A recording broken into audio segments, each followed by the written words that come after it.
Hello and welcome to MASHmouth, a podcast covering every single episode of the hit 1970s sitcom MASH. I'm Ethan. And I'm Vanessa. Hello, Vanessa. So, obviously MASH is kind of in a unique position of having major cast replacements pretty early on into the run and then going on for many, many years afterwards. I feel like a lot of shows don't get that luxury, like you replace a cast member and it's kind of done. So I wanted to ask you, do you have any favorite or least favorite moments that a major cast member left a show or was replaced by another actor late on into the run or early on, like MASH? So I do. I don't know how far along this was necessarily in the run of the show, but in Three's Company, Suzanne Summers' character was replaced. Actually, her character was replaced twice. And so the first girl that they got to replace her was supposed to be her cousin, and she was on for one season. And then they got another girl to replace her, and then she was the third friend for the rest of the show. But I'm not sure how long. I thought that the replacement, the final replacement for Chrissy was really good because she was smart, she was funny, she was kind of the opposite of Chrissy's character on the show. So I thought that actually worked pretty well. And then the other one that comes to mind for me is Cheers. Kirstie Alley comes in and replaces Shelley Long's character. I think it's about halfway through the show. I'm pretty sure. Really? Maybe a little bit more. I think that Shelley Long was on the show longer than Kirstie Alley was, but I could be wrong about that. But the show went on for a good number of seasons after Shelley Long left.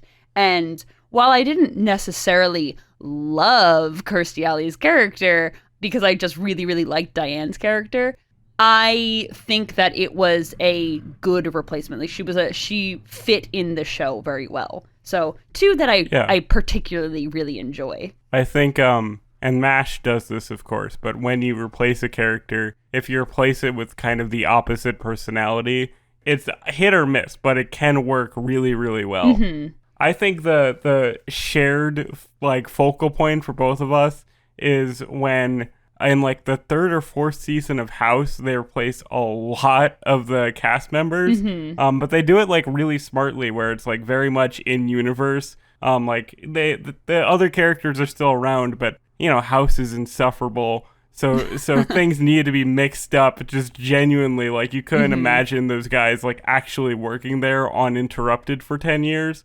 So I think it works on that level, and the way they bring in new cast members with having a bunch of people, but then kind of ruling out the ones that don't work necessarily, and kind of having a few people stay was a really interesting way to do it. And it didn't feel like you were necessarily replacing them in the way that TV shows can replace characters. It felt very natural to me. Yeah, and with House too, House was super interesting because you eventually got this merging of the new cast and the old cast into one team, and it was really fun, and it was really smart, and it injected this new life into the show that I think the show really needed at that point. And I thought it was a lot of fun. I liked the cast change in House a lot. Yes, it's cast changes get a bad rep because there's obviously bad stuff, like the last season of That 70s Show when they brought in just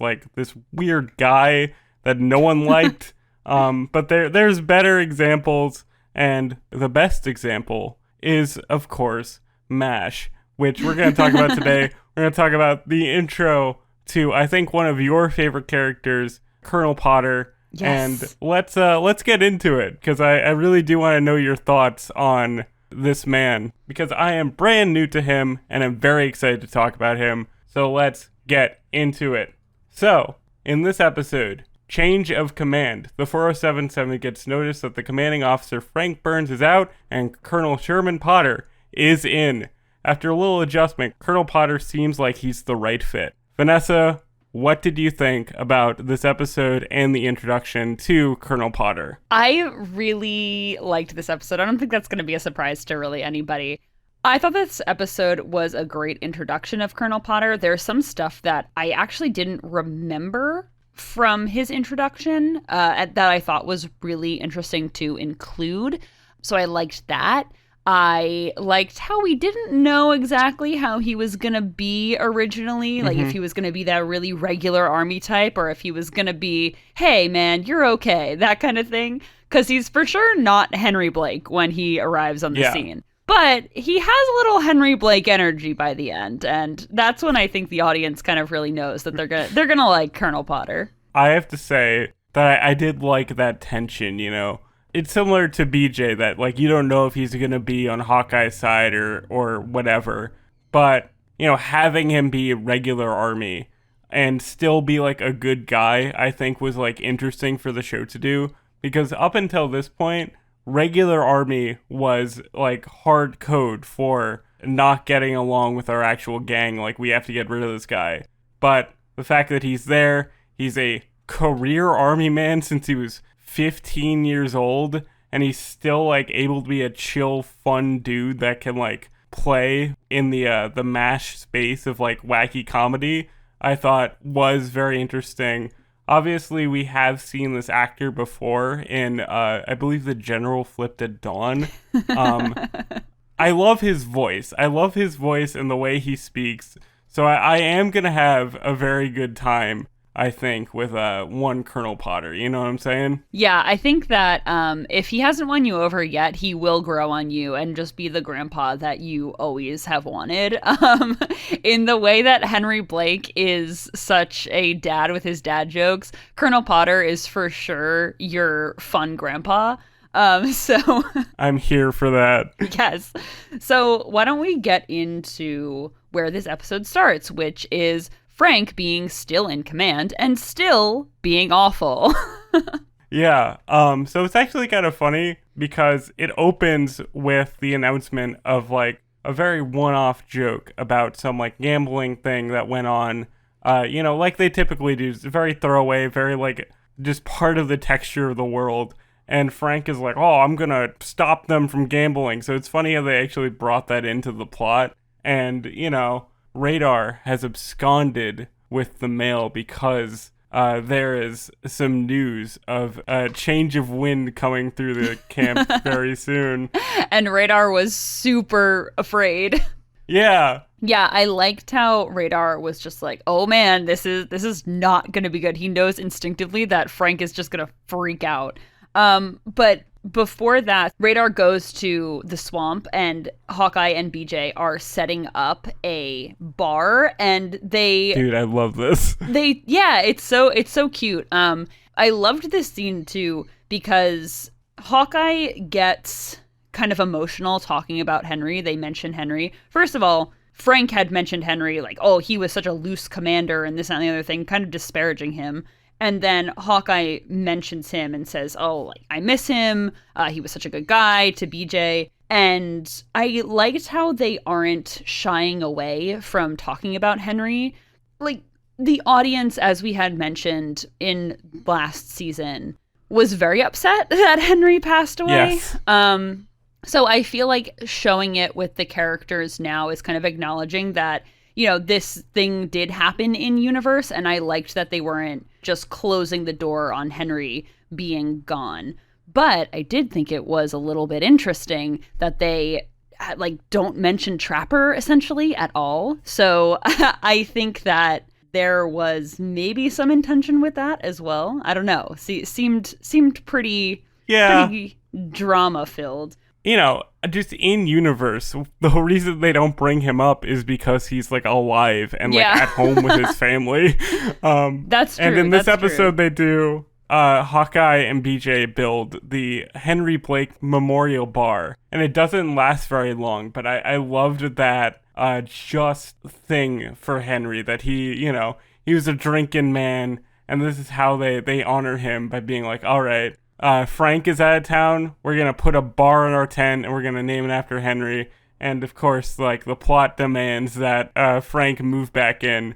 But I thought it was very, very sweet the way that they tie Henry back into the plot, even though he's very much absent from it. And I thought that it was really sweet, too, that BJ sees that Hawkeye kind of got emotional thinking about Henry as, you know, his friend who's no longer here. And BJ was the one who suggested that they name the bar the Henry Blake Memorial Bar. That's very nice. I think that just kind of indicates the kind of guy BJ is as well. So that was really sweet. Yeah, very excited to see more of him, to learn more about his personality as we go through this. Yeah, you'll like him. You'll definitely like him. But Radar bursts in and he says, "Oh no, we're getting a new commanding officer. Please help me break the news to Frank." And then we get this beautiful, beautiful mess tent scene with Jeff Maxwell playing Igor, the cook of the camp, which just in his true form. Lovely. Just, I love to see it. Yeah, I mean, of course, Hawkeye's not going to break the news lightly. And, Frank being a real just dictator here with like mashed potatoes in the right place, and it was all like the most petty, annoying thing that he could ever do. And just such an indication of why they need a new commanding officer, because like who can run like this? No one can run like this, especially not our zany little MASH unit. Was just never gonna be Frank Burns' just time to shine in the sun, really. So, never gonna be the military drones that he wants them to be. Yeah, no, literally. So Frank takes the news surprisingly well until he gets back to Margaret's tent and throws a temper tantrum. I knew this was coming, but I was still anticipating the blow up. What did you think of that? Mm-hmm.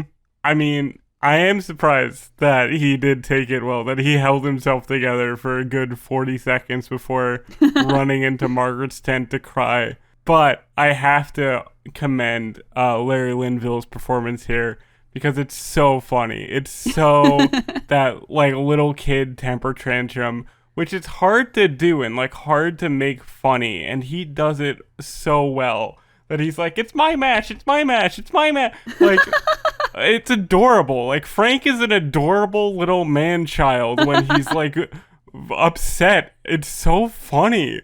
It is. He like runs away in this. Like, that's the plot of the episode, and they mostly ignore it. That he like ran away from home like a 6-year-old. This comes back. Frank was definitely a runner when he was a baby, like a kid. He would definitely run away from his parents, because this comes back into play in later episodes. He like runs away again for other reasons, which I won't spoil for you because you actually don't know what these reasons are. Ooh. But it's so funny that they kind of establish that when Frank is upset that he just runs away. Mm-hmm. Which, again, kind of highlights the hypocrisy of Frank Burns, you know, where he is very much like, "Oh, we have to be tip-top regular army, this, that, and the other thing." And then he goes AWOL when he doesn't get his way. So, like, hello, hypocrisy. Frank is military man, gotta be upright, gotta be doing this, gotta be falling in line. And then the literal second that he doesn't get his way within the military bureaucracy system that he loves, his solution is to run away like a child, not even considering that like that could get him dishonorably discharged, really, if they find him again. Like, if it was a bigger deal, you know, that could cost him his military career. But he's very lucky that no one in camp really cares about him enough to like report it. You know what I mean? Well, also Margaret's kind of covering for him, so we're jumping the gun a little bit, but let's go back to so Frank finds out that he's going to be replaced as the commanding officer, and then enter Colonel Sherman T. Potter. Woo! We saw in last episode at the very tail end this scene where Radar is sunning himself and Colonel Potter shows up, and Radar is like, "Oh, can I cover my nakedness?" And he is so like, "I can't believe I was basically caught with my pants down." When this new colonel shows up, I thought that was so sweet. Especially that he tells him to basically shove off before he realizes who he is. Well, I just felt bad because this was probably Radar's first opportunity to relax since Frank took command. So, and then of course this happens to him. Of course the new colonel shows up while he's half naked. So this is our introduction to Sherman Potter. And I have to mention that since I started doing the show, you know, my mom will occasionally check in and be like, because she's seen MASH as well. Not as much as like your mom. She's not a big fan of it. but she knows the show like pretty well. And occasionally she'll ask me like, "Oh, are you up to Harry yet? Have you met Harry? You'll love Harry." And that's because Sherman Potter's actor's name is Harry Morgan. So for some reason, she just calls him Harry. So for a long time, I just thought that Colonel Potter's full name was Harry Potter, and no one ever talked about that. Oh, how disappointing for you to find out that his name is not Harry Potter. I am devastated. I thought that would have been amazing if we could just constantly talk about Harry Potter without talking about Harry Potter. That is too funny. No, unfortunately. Well, no, I guess fortunately. I don't know. This is Sherman T. Potter. So I know this character well, and I know that this introduction is a more kind of stifled version of who he is. So I wanted to know what your reaction was in this first scene where he feels very regular army type. So what did you think about that? This was like an interesting way to introduce his character because like we said, it is kind of bristling against Radar, which is very unique because Radar doesn't tend to pick fights with anybody, but he is kind of starting off on the wrong foot here. And he is very regular army, but again, the way that he speaks is inherently kind of funny. So it does kind of put your guard down. Obviously I knew that he'd play along with like the cast being like fun and everything, but I didn't think that he would be a difficult person once he kind of threw out these weird mannerisms, you know? Mm-hmm. Like he wasn't quite the antagonist that maybe he could be in a different version of this character. Yeah, I agree with you. To me, this was a great first introduction of who Colonel Potter is, because we will see later on, he kind of like loosens up a little bit, you know? But like they had established, he is regular army. So I think that him kind of being more straight-laced here, and in this next scene too, where he is addressing all of the officers of the unit, you're kind of like, oh, okay, is this guy going to let them be themselves, or is he going to kind of force them to be more straight-laced or whatnot? I think that it was interesting for him to be more strict in these first few scenes, to kind of command that respect from everybody and be like, hey, you know, I'm still not going to take your bullshit just because I'm the new guy here. But, you know, he needed to kind of establish himself as the commanding officer more so than maybe Henry had in the past. So I thought that was just a really, really interesting introduction to who Colonel Potter is. But even then, right, with him being a bit more strict and definitely way more in the military camp than Henry ever was, the fact that he's not really mad at Radar for tanning and kind of telling him to shove off was a great like indicator that he is a little bit more flexible than someone like Frank would be, you know? Like there is room here for some camaraderie. Yeah, and then in the scene, too, where he's introduced to Klinger and Klinger's in the dress, and Colonel Potter's kind of just having none of it. He's just like, I know that you're not actually crazy. You're gunning for a Section 8 to get out of the army, get out of those clothes. Like, that's it. I'm not dealing with this. So I thought that him kind of being around for a long time, too, works in his favor of like, yeah, I've seen it all. You're not going to get one past me. Yeah, I really loved the Klinger bit in this, like the running bit that he has with him kind of barging into the office and like telling Potter that he's insane and like needs a Section 8. I was like, buddy, if you were crazy, you wouldn't go around telling other people that you're crazy. Like, come on, work on those acting chops, kind of be a weirdo. Don't tell people you're a weirdo. And it was like a nice reset to Klinger's kind of gimmick of wearing dresses that he was like, okay, it's not going to work. And then, you know, later on in the episode, he's just like, well, I guess I have to wear these for psychological healing reasons. And Potter's like, yeah, that's fine, man. Do what you got. Do what you want to do. Was kind of this great establishing of like, yes, he is by the book, that he will tell Klinger to get out of those clothes, but also if he's back in those clothes, he's not gonna really put up too much of a fuss. He's been around the block, I guess. Yeah, we'll get to that a little bit later, but I also think that when he was telling Klinger, get out of those clothes, I know you're not crazy, this and the other thing, I was like, okay, so he's not going to take any... I was trying to watch this very much with fresh eyes, as if this was my first introduction to Colonel Potter. Very much so like I was trying to do in Henry's last episode as well. So I think that coupled with this next scene where he's addressing all of the officers of the camp, and he addresses Hawkeye, and Hawkeye says, yo, and Colonel Potter says, keep your yos to yourself. I feel like that's when I would kind of be starting to like, this guy's not gonna like let Hawkeye be his goofball self. You know what I mean? I think that you're supposed to be very uneasy with this character still at this point, so I was trying to feel uneasy about him. No, there definitely is like an uneasiness here, but I think that Harry Morgan just naturally has like a lot of charisma in his like performance of this. Like he's a very charming speaker. So I was immediately, as someone new to this character, and as someone who kind of avoided watching this section of the show because I didn't want to see the Henry replacement, you know, like I loved Henry. I didn't want to see Henry like gone by some random dude. He did kind of not instantly like win me over where I'm like, he's the best. Like I'm still interested to see where this guy will go. But I think like the keep your yos to yourself was also like a nice little like, he's not quite military like freak about it, where like he's like, okay, you don't have to like address me like you would.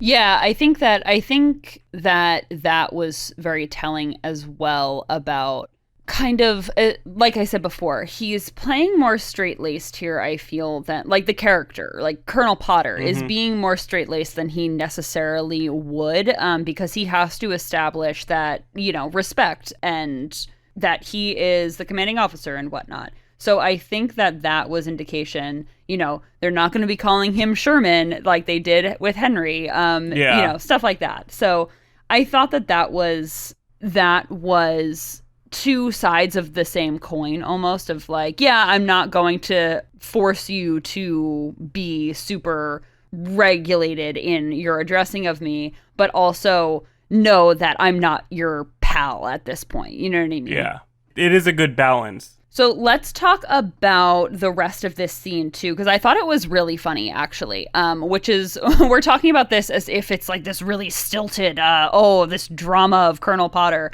But this scene was super funny when he's addressing the officers, because I don't know if you noticed, and maybe it was me just noticing these things a little bit more, having known these characters a little bit more than you have, but when Colonel Potter addresses Margaret, she like stands up really straight, chest out and stuff like that.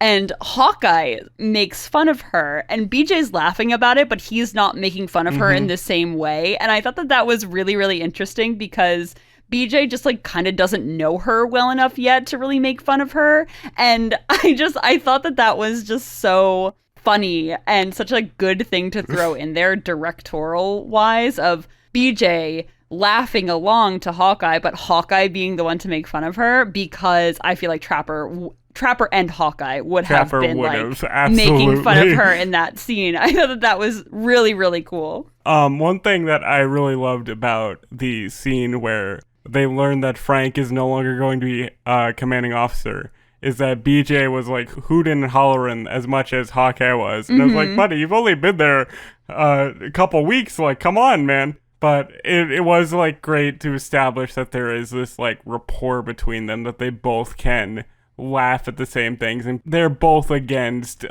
Frank and Margaret at this time, even though it's only been a very short while. Another thing that I noticed and I liked is that Hawkeye does his famous bad salute that you mentioned before. Yes. Now I notice that everywhere. Yes, you will start noticing it every single time. Anytime there's a salute, Hawkeye does not salute. So I also wanted to mention the iconic line when Margaret says, when Just friends, sir. when Colonel Potter says, oh, Frank Burns, as in like addressing Frank Burns next. And Margaret says, just friends, sir. I should have said different lines, but that is just such an iconic line to me. I feel like that's just everything. The look that Hawkeye gives her was incredible. Just this like, what are you doing? You're blowing it. It was so funny. I thought it was so funny when Colonel Potter is looking at Hawkeye's personnel file and he opens it and he just closes it immediately. He does not even comment on it. He sees everything written in there and he's like, nope, not dealing with that. Yeah. That's another thing that I like. Well, semi-related. I like that Colonel Potter is chewing out Hawkeye and BJ for like having a weenie roast in the latrine or something. I like that they're having off-screen adventures just to kind of establish their friendship that they now have. Yeah, I like that too. And so right after this scene where we learned that Frank has kind of thrown a temper tantrum and run away from home, Margaret tells both BJ and Hawkeye that this happened with Frank, and they start just hysterically laughing about it. And like I said before, we're kind of being eased into BJ a little bit, and I liked how the writers were kind of establishing that BJ was still the new guy in town instead of just kind of forcing him into that trapper mold. Because if you see in this scene, they're both hysterically laughing, and Margaret kind of like grabs Hawkeye to like tell him to shut up, but she doesn't touch BJ, because she doesn't know him like that almost. And I don't know if it's like kind of reading into it too much, but I thought that was a really interesting piece of the show where BJ is fitting in so well into the rapport of the rest of the cast already, but they're still making sure that the audience knows that he's still the new guy and people are still warming up to him. So I thought that was just a really well done little piece of just character interactions. Yeah, it's the subtle things that like make this kind of thing work, that no one is like replacing any other character. Like they're there now, but they're not like, oh, forget about Trapper, forget about Henry. These are our new guys. Like there is kind of this tension for missing Henry, that like this energy is not the same with Colonel Potter, that he is a different man, and the same thing with BJ, that he is they don't know him that well yet, but he is like a cool guy that they can hang out with. That's pretty fun that they gave that kind of intentionality, that they cared about the audience kind of growing to endear to both these guys rather than just demanding that we love them immediately. Yeah, and I think that was a smart part on the writer's choice because of how abruptly Trapper left and how upset the audience was at Henry's death. I think easing us into these new characters was the right way to go, and especially making them as likable as they did. So speaking of that too, in the next scene we get, this is actually the first operating scene for both BJ and Colonel Potter. And this is what I was talking about before, where I noticed something in this episode that I hadn't previously noticed before, that Hawkeye told Margaret to just be aware of Colonel Potter because they had just learned that he was doing mostly administrative work right before coming to the MASH unit, so he hadn't been in an operating room for 2+ years. So I didn't realize in my watches of this show that they were skeptical of Colonel Potter's age and his ability in this first scene with him in the OR. So I thought that was really interesting, and also how it was kind of this interesting test for BJ as well, because this is his first time operating too. So it's a test for both of these characters. And I thought that was, it'll pan out, but I thought it was really, really well done. I'll be honest, I did not fully pay attention to BJ in this scene. I was more focused on Colonel Potter because this is his episode. But I really like what they did with Colonel Potter here, because throughout the episode, before we get to this operating scene, they are talking about him like that he's a career military doctor. So Hawkeye's like worried that he's just gonna like cut people open, send them on their way, and like barely get any like work done. And they're like, oh, he's such a career man. Why are they sending him here? He must be like a lame duck. Like he must be like trash. But then we get into this surgery scene, and it immediately endears him to them, like how the level that he's working on, that he actually does care, I thought was very simple, but like a great way to demonstrate that this character is worthy of being part of the gang, more or less. That he is a hard worker, that he's a good doctor. Something universal in the show is like the good characters are just all good doctors. You know what I mean? So Yeah. It was great to see. Like I said before, going into this scene, both Colonel Potter and BJ kind of had something to prove about themselves and their abilities as doctors. I really liked how Margaret and Hawkeye were the two seasoned professionals in this MASH unit who were both keeping an eye on the two newbies. I thought that was a really great choice from the writers. And I loved the part where BJ starts to feel very overwhelmed and Colonel Potter comes over and starts assisting him in the surgery. Yeah. And he starts telling him, you know, you're not going to lose this patient. This is what you have to do, this, that, and the other thing. And I thought that it was so great that to get these two new characters together were both proving themselves as very good doctors. But just like in different ways almost. Like BJ is so new that he has to prove that he can do this, and Colonel Potter is much older, so he has to prove that he can still do this. I thought it was a great choice for the writers to put these two in this scene together. Man, you're right. Again, I was not paying attention to like BJ in this section. I was like focused on the new man, even though they're both new men, but like, you know, Colonel Potter sticks out. But like, you're right, there's a lot of great parallels and like great subtle character work here. And I am just always surprised at like the level of writing that the show actually has. Yeah. That it's not just like funny one-liners, like fast talk, that there is like this much thought put into the dynamics and character interactions and kind of parallels between them. It's so fun to discuss, because if we weren't doing this podcast, I would not think about that at all. But it's all there. Like, there's so much meat on the bone, you know what I mean? Yeah. And like, just hats off to the writers for this episode. I thought they did such a good job.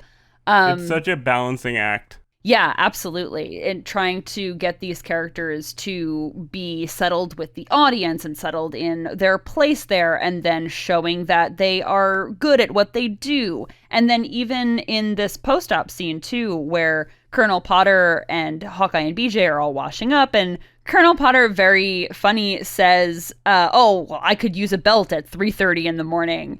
And I felt like he had proved himself in the OR as a capable doctor, and now he's proving himself to Hawkeye and BJ and the audience as well, as a friendly CO. And I just really liked how everything kind of came together there. I think it's so funny and so 70s, right? That they're like, oh, Colonel Potter's a good dude. We can drink with him, and we can drink with him a lot. That's just so funny. So 70s kind of guys, you know, like what do guys do together? They drink. Like that's how you form friendships. Yeah, and it was a fun callback too to the beginning of the episode where Hawkeye is telling BJ, oh, Henry could put drinks away like no one else. You know, he was a big drinker, this, that, and the other thing.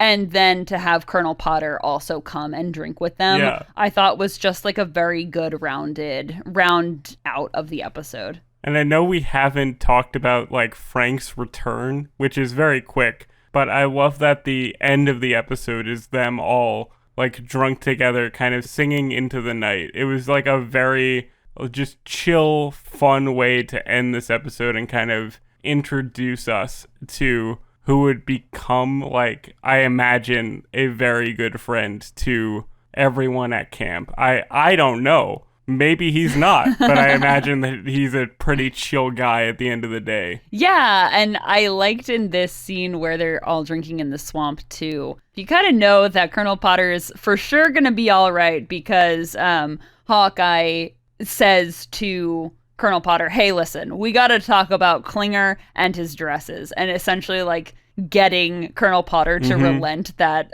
Klinger, who has this psychosomatic rash from not wearing his dresses, gets to wear them now. And I loved that. I thought it was great. Even just as part of the Klinger thing, I like that this has gone from him basically trying to say that he's crazy to more or less saying like, I wear dresses because I like it, and like that's kind of just fun, you know what I mean? Like that's just kind of a fun thing for that character. Yeah. I loved in the end too, where Frank finally reports to Colonel Potter, and all Klinger also comes into the office while Frank is there, and Colonel Potter just says, "Oh yeah, nice dress, Klinger," and Frank is just so confused, and that's how you know. It's great. We need a commanding officer who appreciates high fashion, okay? Yes, like absolutely. if you like dresses, you're good. And Henry did, because he had the picture of Klinger in the pink gown in his wallet. So we know we always need a commanding officer who appreciates high fashion, like you said. Yes. Last thing I do want to mention before we move on to other segments is that I do like that Colonel Potter greatly enjoys horses. I just think that's a fun thing for him to have, that he has a wall decorated with horses, and he appreciates that Hawkeye can apparently call out like a good horse rump when he sees it. Yeah, I loved the little bonding moment that they had while Colonel Potter is kind of setting up his office still, and they're looking at the horse pictures and whatnot. I felt like that was such a fun little getting to know you type of thing of just who the person is, or who Colonel Potter is as a person outside of the commanding officer, Colonel Potter. So I liked that after that drinking scene, it's kind of establishing that they are getting to know each other, that they're going to have a good relationship. So I was left with warm fuzzies at the end of this episode. And that he loves his wife, too. We love a man who's committed to his spouse. Yes, that he salutes Mrs. Potter every morning. How cute. Yeah, especially, older couple. We love to see it. Yeah, absolutely. So, Ethan, do you have any favorite lines from this episode? I didn't think this one was super line heavy, but I had a couple. Yeah, I do. I have one line, which I thought was very, very funny. Frank, very upset, says, "Oh, but I've already told Mommy." And Margaret is like, "Oh, well, your mother will understand." And he's like, "No, I mean my wife." And then Margaret's like, "What are you doing? What kind of relationship do you have?" Is just the most insane thing for Frank to say in that moment. Very, very in character for him, I thought, which I really laughed at, because it's like, wow, Frank is truly kind of out there he's not a normal man. No, not at all. One of my favorites was when Radar tells Hawkeye and BJ that they are getting a new commanding officer, and they look over basically like Colonel Potter's bio, I think, before he gets there. And Hawkeye goes, "A career man. That's even worse than Frank, who's neither one nor the other." It was a very quick line, but I thought it was really good. We love to just take down Frank in this episode. All of our lines are just demolishing him, except for I had to note down a few Colonel Potter lines, because I really like how this man speaks. And I really like when he says, Radar's like, "Oh, we have hamsters." And Colonel Potter just says, "Oh, hamsters. All they do is eat lettuce and make jelly beans." Such a funny, weird way to express that. If you like the way Colonel Potter speaks, his vernacular, stuff like that, his word choice, you're going to love him. I think I am. You are. You definitely are. So, Vanessa, I hear that you may have some trivia about Harry Morgan for us today. I do. So Harry Morgan plays Colonel Sherman T. Potter for the rest of the MASH series. So, Woohoo! Harry Morgan was born Harry Brotsberg in 1915 in Detroit, Michigan. In high school, Morgan was a debate team champion and apparently wanted to pursue a law degree when he was attending the University of Chicago. Again, another man wanting to get a law degree. We love to see it. Everyone, wants to be a lawyer and then decides to be an actor. I think we have your path in life, Vanessa. Honestly, will I become an actor later on? Who knows? But speaking of acting, Harry Morgan began acting in his junior year of college instead of pursuing a law degree, which honestly, that was the better choice, Harry Morgan. So he began acting professionally in 1937 when he joined Lee Strasberg's Group Theater Collective in New York City, another Lee Strasberg alum. Some high-profile guys in this cast. It's kind of crazy. Yeah. In his early career, he was in the original production of the play Golden Boy on Broadway. Morgan also lived with the famous Burl Ives in California for a few months in 1943. Wow. Burl Ives, very, very famous man. That's kind of crazy. Isn't that insane? I love the famous roommate thing. I know, isn't that so much fun? Morgan also hosted the NBC radio series Mystery in the Air in 1947. So that's how long this man has had a career. I could see it. He's got an excellent voice and probably an excellent radio performance within him. I would have loved to hear him on a podcast. Yes. So I found Morgan's career really interesting because unlike a lot of the actors that I've done research on, MASH was kind of the beginning of their careers, but Harry Morgan had a really extensive career before he got on MASH. So let me recount some of that now. Films Morgan did include The Oxbow Incident, Dragonwyck, High Noon, Torch Song, The Glenn Miller Story, which, interestingly enough, Morgan was reportedly close friends with Glenn Miller, and that's why he got cast in this movie about Glenn Miller's life. Interesting. So, very cool. How the West Was Won, Snowball Express, and The Shootist.